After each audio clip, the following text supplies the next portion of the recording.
ये है चने का दाल जिसको हमने 3 से 4 घंटे भिगो लिया है। और बहुत ज़्यादा गर्मी हो तो 2 घंटे में भी बढ़िया से भीग जाता है, यानी कि फूल जाता है। उसके बाद हम अपने चुटकी से सहायता से देख लेंगे कि ये बिल्कुल टूट रहा है कि नहीं, नाखून से देख लेंगे। उसके बाद फूल गया है तो हम उसको छान करके एक थाली में, जाली वाली थाली में 2-3 घंटे के लिए छोड़ देंगे। 2-3 घंटे के लिए छोड़ दीजिए और एक ढक्कन से उसको ढक करके, या तो पतला कपड़ा है उससे भी ढक के और रख दीजिए। देखेंगे कि कुछ ही समय में निकल गया है सब पानी और सूख गया है। चाहें तो कपड़े पे भी फैला करके हम सुखा सकते हैं। अब हमने एक बाउल में नमक, काला नमक और सादा नमक दोनों आधा आधा ले लिया है।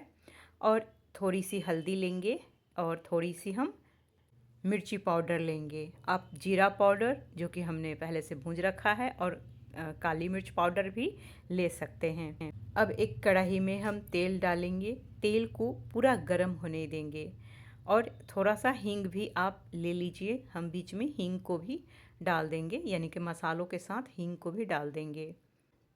तेल गरम हुआ कि नहीं कढ़ाई में चेक कर लेंगे। जब दाल ऊपर की ओर आने लगे तो समझिए कि आपका तेल गरम हो गया है। अब देखिए ये दाल हमने जो डाला है वो ऊपर आ गया है।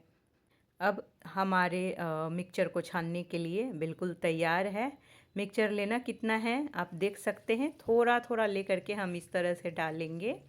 और काफ़ी तेल ऊपर की ओर आता है तो इस बात का ध्यान रखें, सावधानी पूर्वक आप दाल को डालें तेल में।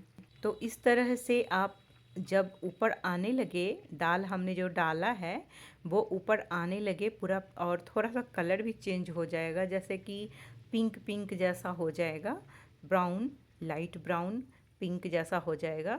तो आप उसको धीरे धीरे छान करके और निकाल करके हम साइड में रखते जाएंगे। तो इस तरह से हम दाल से दाल मोठ कह सकते हैं या मिक्सचर बना सकते हैं घर में बहुत ही बढ़िया से। एक मैं टिप्स बतलाऊंगी जिससे कि हमारे दाल बड़े बड़े दाने दिखें और फूले फूले हों। जब भी मिक्सचर बना रहे हैं तो दाल का जो चुनाव करिए, दाल बिल्कुल सूखा हुआ होना चाहिए और उसको फिर से हम भिंगा देंगे। भिंगोने के बाद छान लेंगे। छानने के बाद इस तरह से हम थोड़े थोड़े कर करके और दाल मोठ को छान लेंगे। यानी कि मिक्सचर बनाने के लिए बिल्कुल हमारा दाल रेडी है। और इसी तरह से छान छान करके हम बहुत सारा दाल को छान लेंगे। और फिर इसमें हम मिक्स भी कर सकते हैं, जैसे कि मूंगफली हुआ, सूखा हुआ नारियल को कट करके छान के भी हम मिक्सचर में डालेंगे। आमचूर पाउडर को भी डालते हैं, लेकिन अभी इसमें हम आमचूर पाउडर नहीं डाल रहे हैं क्योंकि ये मैं थोड़ा सा एक सादा मतलब पन होना चाहिए उस तरह का बना रही हूँ, मतलब थोड़ी सी तीखापन आना चाहिए।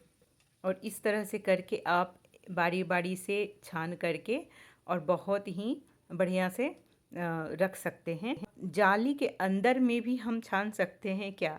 नहीं, जाली के अंदर में हम छानेंगे तो ये पूरा बढ़िया से दाना फूटेगा नहीं, क्योंकि जाली के अंदर में ना वो उसको पूरा खिलने का टाइम नहीं मिलता है।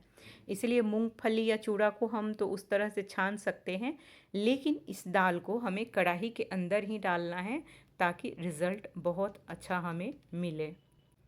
और घर में हम जितना एक तो पैसे की बचत होती है, तो पैसे की बचत को अगर साइड में भी रख दिया जाए तो भी घर का हमारा शुद्ध चीज़, हमने कौन सा तेल हम खाते हैं तो उसी तेल में हम यूज कर रहे हैं बढ़िया से, तो एक बढ़िया सा चीज़ तैयार हो जाता है। अब थोड़ा सा जब हमारा दाल बन के तैयार हो जाए तो एक लेयर हम मसाले का रख लेंगे हल्का हल्का, और इसी तरह से रखेंगे, पूरा मोटा लेयर नहीं बनाएंगे, थोड़ा सा फैला करके ही रखे हैं। और जब इसके ऊपर से हम गरम गरम दाल जब रखेंगे तो वो मसाला पक जाएगा, मसाला में जो कच्चापन होता है ना वो नहीं रहेगा।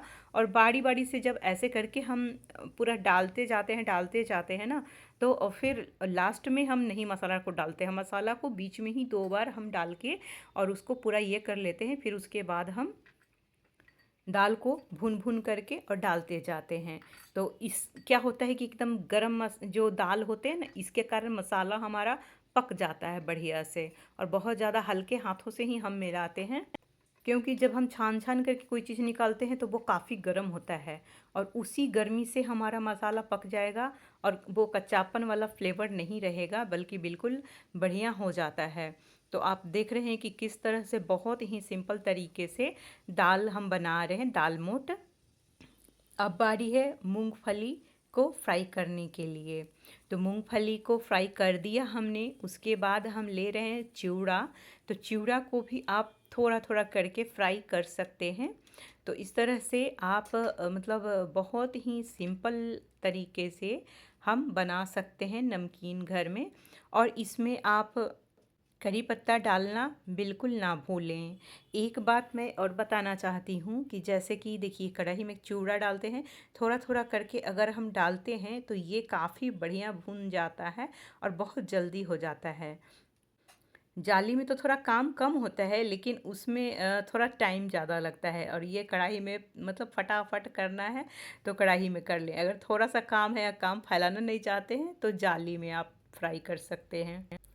तो इस तरह से। और एक बात और मैं मतलब बताना चाहूँगी, एक बहुत ही ज़रूरी बात जो है, जब हम दाल को भिगोते हैं तो उस टाइम आप दाल में मतलब खाने वाला जो सोडा होता है ना, दाल जब हम भिगोते हैं तो उस टाइम खाने का जो सोडा होता है तो उसको हम डाल देते हैं। अगर मान लीजिए कि आप 1 किलो या आधा किलो का दाल का बना रहे हैं तो उसमें 1 चम्मच डाल सकते हैं। आधा किलो का बना रहे हैं तो उसमें आधा चम्मच डाल सकते हैं, छोटी चम्मच से सोडा खाने वाला। तो दाल हमारा जो काफ़ी फूल जाता है, फिर हम उसको छान लेंगे और छान करके फिर हम इस तरह से मिक्सचर रखने के बाद हम 2 घंटे बाद फिर से बना लेंगे। तो इस तरह से हम इसमें चाहेंगे तो बहुत तरीका तो यही है। अब एक ही तरीका से हम बहुत सारे तरह तरह के मिक्सचर बना सकते हैं। आप इसमें मसूर की दाल जो होती है उसको भी भिगो करके, और वैसे ही जैसे कि चना को हमने किया था वैसे ही करके आप मूंग दाल और मसूर दाल दोनों का नमकीन बना सकते हैं। बहुत ही आसान तरीका है। और वो जो है, जैसे कि हमने बताया खाने का सोडा डालने के लिए कि भिगोते समय, ताकि हमारा दाल बढ़िया से फूल करके आए, तो वो मेथड अपना सकते हैं। तो इस तरह से आप बहुत ही सिंपल वे में, बहुत ही मतलब थोड़ा टाइम तो निकालना ही पड़ेगा, क्योंकि पर्व त्योहार का टाइम है, काम बहुत सारे होते हैं और समय नहीं होता है, लेकिन कुछ अच्छा बन जाता है ना अपने हाथों का, और बहुत सारे बन जाते हैं तो बहुत खुशी होती है। तो मिक्सचर को तो पहले हमें ठंडा करना है, फैला करके थाली वगैरह में ठंडा कर लीजिए, और फिर एयर टाइट डब्बे में रखेंगे तो ये काफ़ी दिनों तक रहते हैं। तो इस तरह से फेस्टिवल को खूब मनाइए अपने हाथों से बनाया हुआ बहुत सारा टेस्टी टेस्टी नमकीन के साथ, मिक्सचर के साथ, दाल मोठ के साथ। हाँ, और एक बात बिल्कुल नहीं भूलना है, वो फेवरेट करी पत्ता डालना बिल्कुल नहीं भूलिए, क्योंकि करी पत्ता जब डल जाता है ना तो इसका टेस्ट ही बदल जाता है। ठंडा हो जाने पे ही एयर टाइट बॉटल डब्बे में रखिए और इन्जॉय कीजिए फेस्टिवल को अपने फैमिली के साथ और बहुत ही टेस्टी मिक्सचर के साथ।